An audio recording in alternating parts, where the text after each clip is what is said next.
Hoy, squad. Ito yung gusto kong mga kalaban, yung may squad ba? Hay, sos.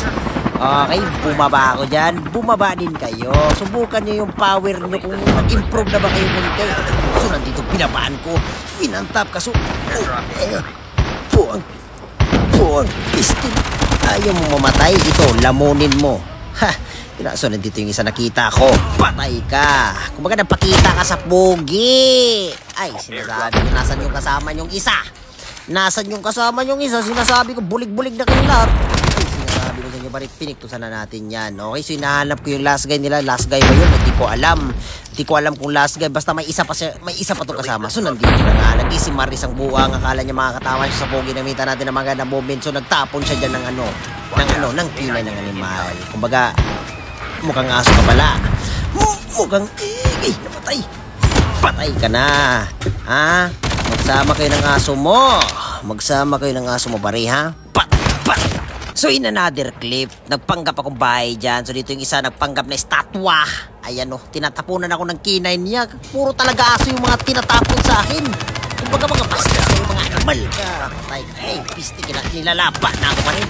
Nilalapan ako ng mga aso na to. Kumbaga mga bastos to mga aso na to. Hayop talagang buhay yan. So nandito yung isa, ginamitan natin ng maganda movement yan. Panoorin nyo kung paano natin gamitan ng maganda movement. So ayun na nga, tinitira na ako. Siyempre sige, tama mo kung makakatama ka pare. Kung hindi mo matama yan, patay kang buwang ka. So nandito na nga napanggap na bato ang buwang. So ginawa niya dyan, bumaba, tinutukan, patay. So pangatlong clip na to, dahil gusto ko maglinis dito sa hit kasi masyadong madumi ya. So dito, kiniis yung kill ko dyan. Kiniis mo ka talaga, patay ka. Kumbaga kiniis mo eh. Ayaw ko sa mga bastos eh. Subukan yung pagpinitusan natin. So dito may isa pagkalaban, tinutukan ko, nag-slide, tinutukan ulit, patay. Marami kasi yung mais kayo sa buhay nyo. Okay, so paalis na sana ako. May nag-gunshot ya. May nag-gunshot. Anong gagawin natin sa gunshot na yan? Puntahan na natin yan. Hindi pa umabot. So nandito yung buwang. Takbo ng takbo ang animal. Akala ko siguro di ko siya habulin kahit dulo pa ng isolated to. Habulin kita kahit sa pagpunta siya dito. Nakaabang siya pare. Sige, tumakbo ka hanggat may lupa yan. Kasi pag wala ng lupa, di ka na makakatakbo. Ay, sinasabi ko sa inyo pare. Ayaw pare, di palagan. Ito takbo ng takbo. So hindi niya alam na mamamatay siya sa sarili niyang galaw. Okay, panoorin nyo guys kung paano siya mamatay dyan. Hindi ako papatay sa kanya. Kumbaga yung papatay sa kanya ito. Panoorin nyo. Sinasabi ko takbo ka. Nakabang pang animal. Sige, tumakbo ka hanggat may lupa ito. Ito yung papatay sa kanya guys. Yan. Ang ginawa ko dyan, nagtapon ako ng cluster dyan. Kasi alam ko nga aakyat siya dyan eh. Bumaba siya dito. Ayan ang buwang tinapakan yung cluster. Patay.